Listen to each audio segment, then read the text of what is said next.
शान्तकारं भुजगशयनं पद्मनाभं सुरेशं विश्वाधारं गगनसदृशं मेघवर्णं शुभांगं लक्ष्मीकान्तं कमलनयनं योगिभिर्ध्यानगम्यं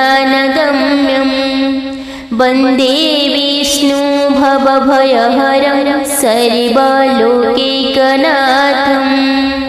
ओम नारायणाय नमः। ओम विष्णवे नमः।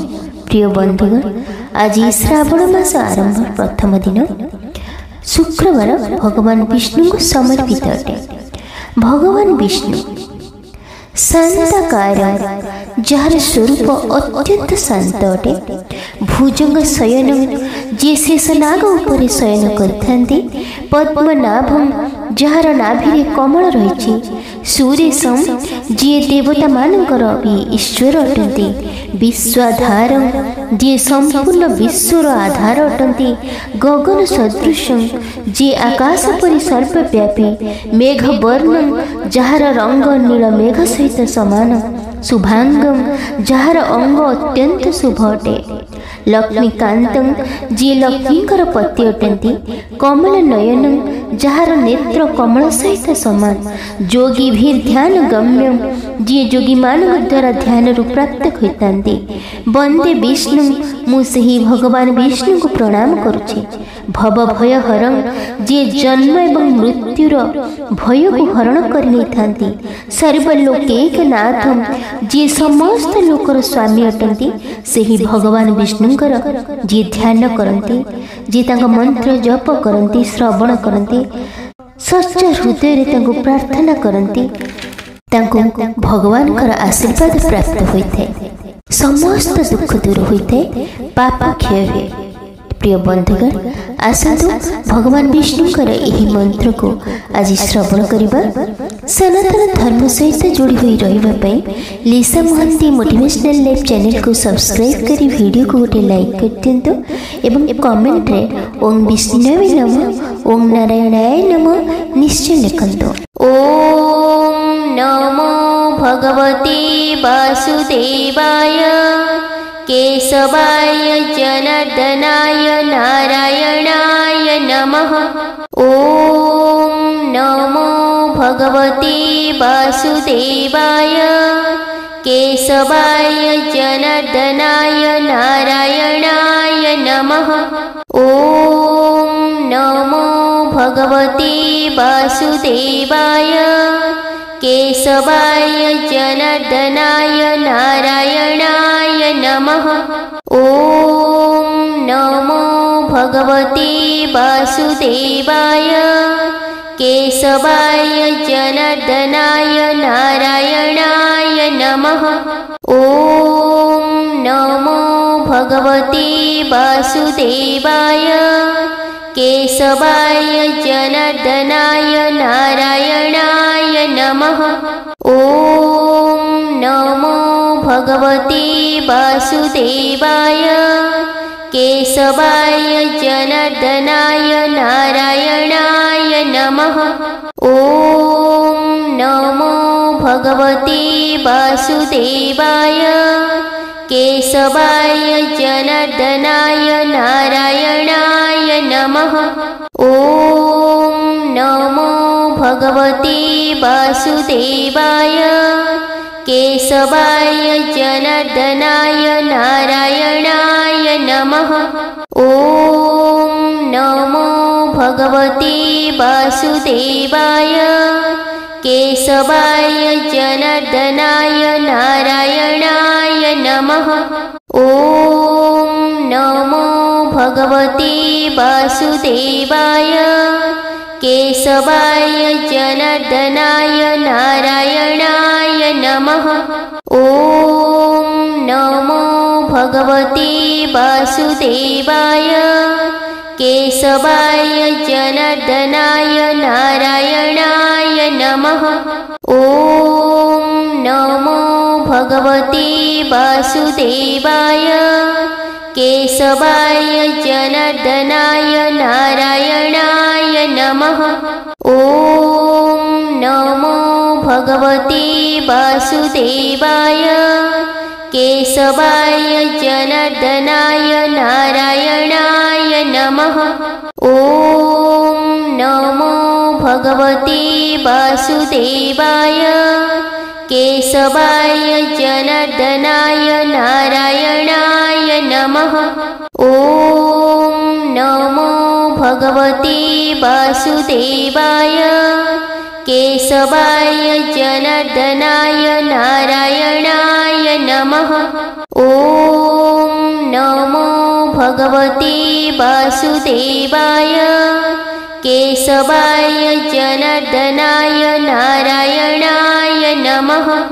ॐ नमो भगवते वासुदेवाय केशवाय जनार्दनाय नारायणाय नमः।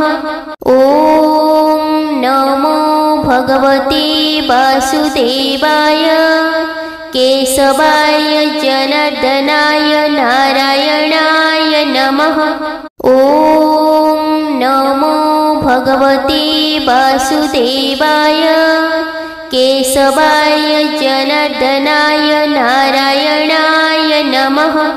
ॐ नमो भगवते वासुदेवाय केशवाय जनार्दनाय नारायणाय नमः। ॐ नमो भगवते वासुदेवाय केशवाय जनार्दनाय नारायणाय नमः। ॐ नमो भगवते वासुदेवाय केशवाय जनार्दनाय नारायणाय नमः। ॐ नमो भगवते वासुदेवाय केशवाय जनार्दनाय नारायणाय नमः। ॐ नमो भगवते वासुदेवाय केशवाय जनार्दनाय नारायणाय नमः। ॐ नमो भगवते वासुदेवाय केशवाय जनार्दनाय नारायणाय नमः। ॐ नमो भगवते वासुदेवाय केशवाय जनार्दनाय नारायणाय नमः। ॐ नमो भगवते वासुदेवाय केशवाय जनार्दनाय नारायणाय नमः। ॐ नमो भगवते वासुदेवाय केशवाय जनार्दनाय नारायणाय नमः। ॐ नमो भगवते वासुदेवाय केशवाय जनार्दनाय नारायणाय नमः। ॐ नमो भगवते वासुदेवाय केशवाय जनार्दनाय नारायणाय नमः। ॐ नमो भगवते वासुदेवाय केशवाय जनार्दनाय नारायणाय नमः। ॐ नमो भगवते वासुदेवाय केशवाय जनार्दनाय नारायणाय नमः। ॐ नमो भगवते वासुदेवाय केशवाय जनार्दनाय नारायणाय नमः।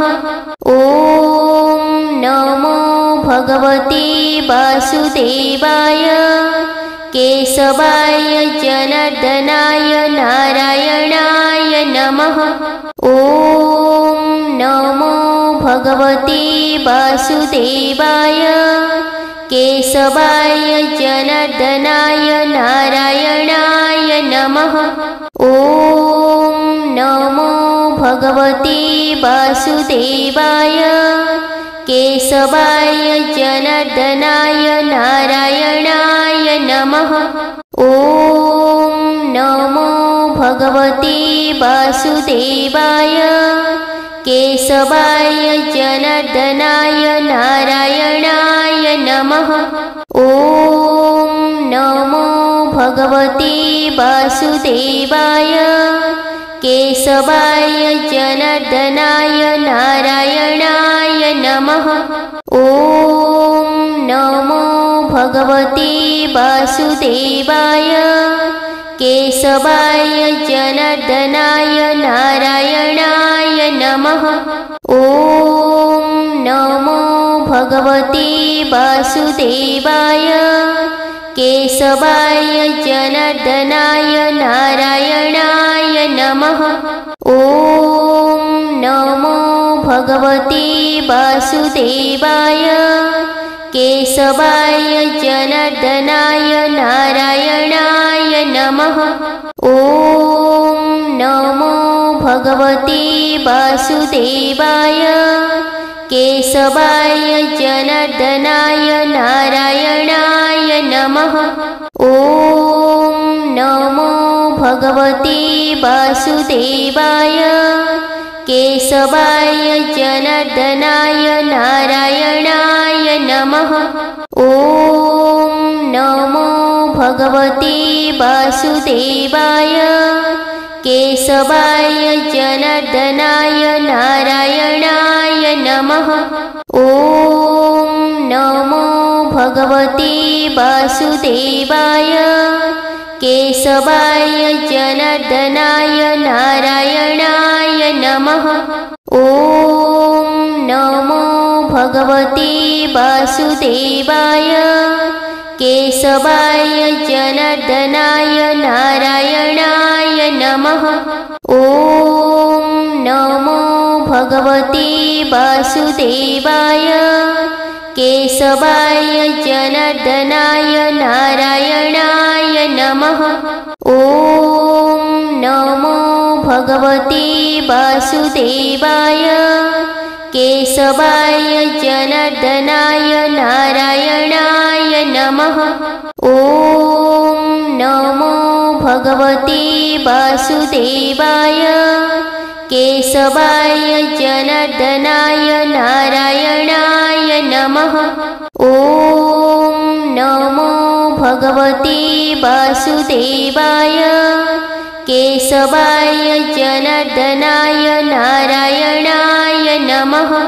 ॐ नमो भगवते वासुदेवाय केशवाय जनार्दनाय नारायणाय नमः। ॐ नमो भगवते वासुदेवाय केशवाय जनार्दनाय नारायणाय नमः। ॐ नमो भगवते वासुदेवाय केशवाय जनार्दनाय नारायणाय नमः। ॐ नमो भगवते वासुदेवाय केशवाय जनार्दनाय नारायणाय नमः। ॐ नमो भगवते वासुदेवाय केशवाय जनार्दनाय नारायणाय नमः। ॐ नमो भगवते वासुदेवाय केशवाय जनार्दनाय नारायणाय नमः। ॐ नमो भगवते वासुदेवाय केशवाय जनार्दनाय नारायणाय नमः। ॐ नमो भगवते वासुदेवाय केशवाय जनार्दनाय नारायणाय नमः। ॐ नमो भगवते वासुदेवाय केशवाय जनार्दनाय नारायणाय नमः। ॐ नमो भगवते वासुदेवाय केशवाय जनार्दनाय नारायणाय नमः। ॐ नमो भगवते वासुदेवाय केशवाय जनार्दनाय नारायणाय नमः। ॐ नमो भगवते वासुदेवाय। केशवाय जनार्दनाय नारायणाय नमः। ॐ नमो भगवते वासुदेवाय। केशवाय जनार्दनाय नारायणाय नमः। ॐ नमो भगवते वासुदेवाय। केशवाय जनार्दनाय नारायणाय नमः। ॐ नमो भगवते वासुदेवाय। केशवाय जनार्दनाय नारायणाय नमः। ॐ नमो भगवते वासुदेवाय। केशवाय जनार्दनाय नारायणाय नमः। ॐ नमो भगवते वासुदेवाय। केशवाय जनार्दनाय नारायणाय नमः। ॐ नमो भगवते वासुदेवाय।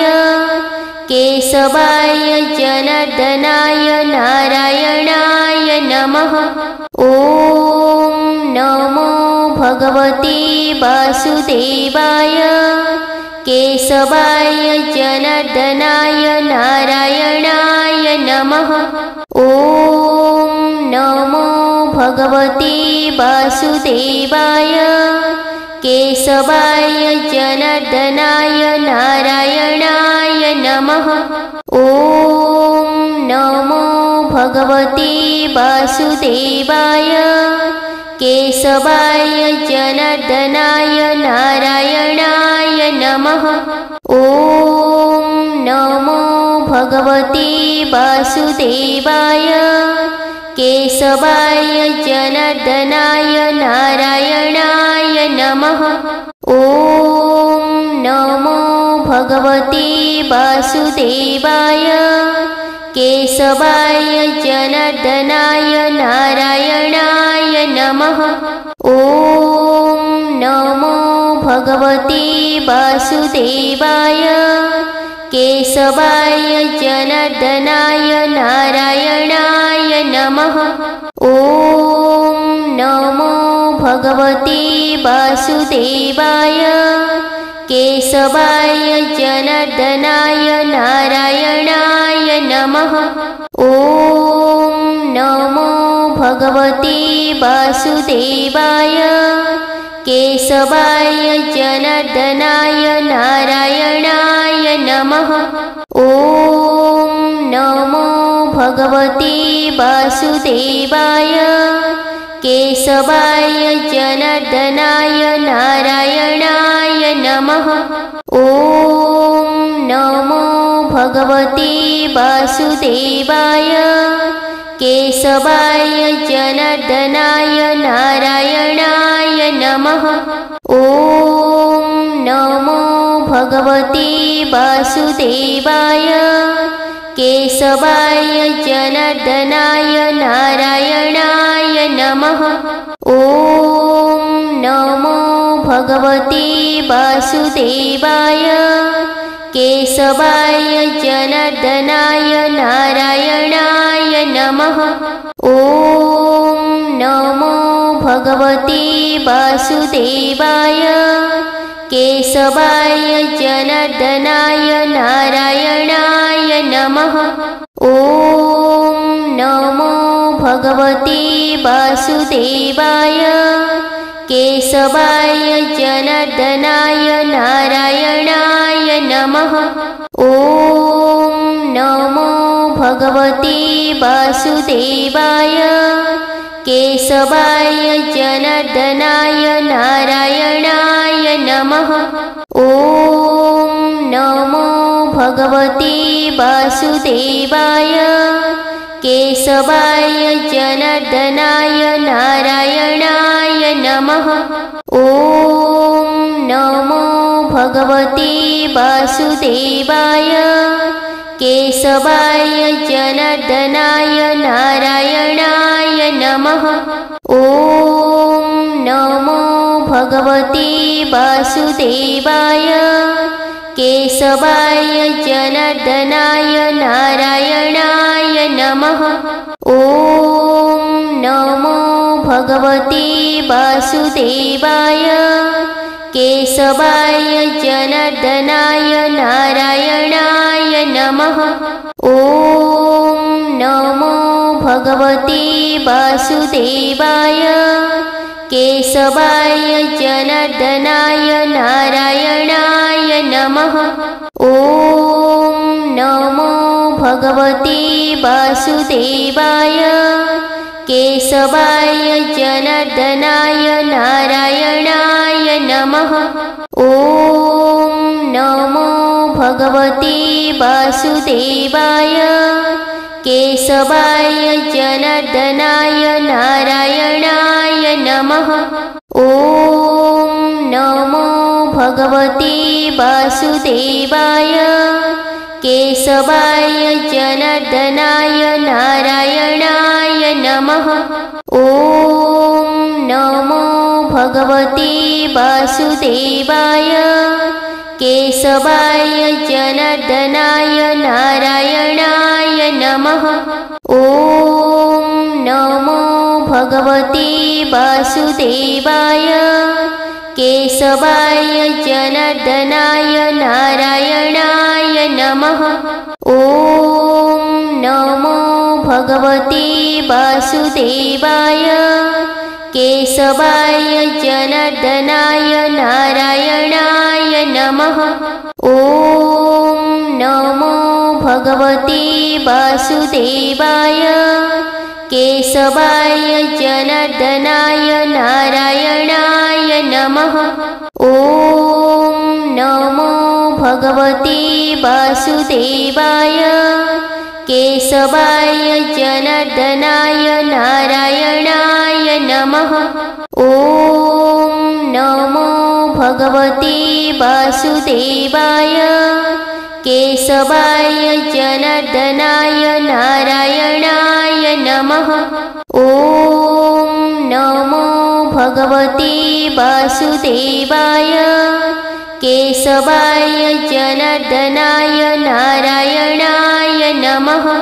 ॐ नमो भगवते वासुदेवाय।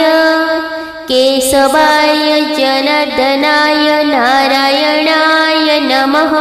ॐ नमो भगवते वासुदेवाय। केशवाय जनार्दनाय नारायणाय नमः।